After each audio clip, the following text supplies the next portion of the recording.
नियमित भगवत गीता पढ़ता हूँ तो उसमें नियम कुछ भी नहीं रहता, उस एक एक अध्याय आगे बढ़ता जाता हूँ।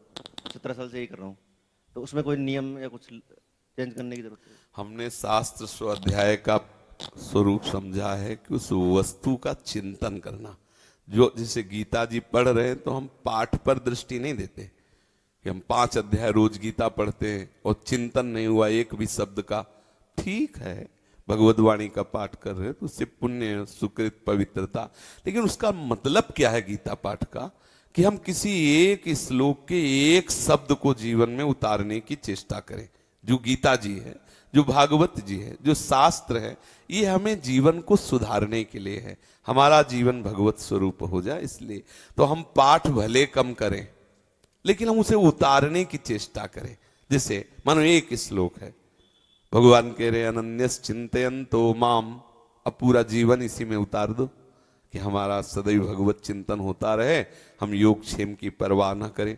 भगवान कह रहे अद्वेष्टा सर्वभूतानाम मैत्रः करुण एव च निर्ममो निरहंकारा समदुखा सुखा क्षमी, किसी से भी हम द्वेष न करें संपूर्ण सृष्टि में। अब इसे उतारो, गीता का स्वरूप हो जाओगे आप। अगर हम गीता केवल पाठ कर रहे हैं, आचरण हमारे गीता के विरुद्ध है, माना सुकृत होगा उतना, लेकिन गीता का आनंद नहीं मिल पाएगा आपको।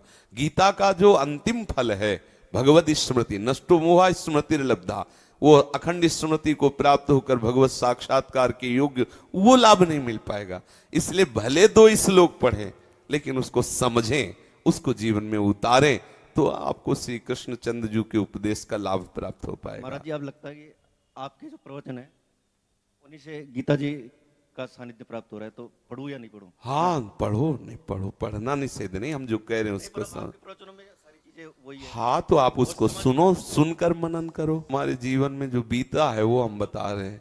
जैसे हम ये कोई बात कहने लगते हैं, हाँ देख लो सत्संग में सुन के, ये हम हृदय की पीड़ा भरी बात कहते रहते हैं।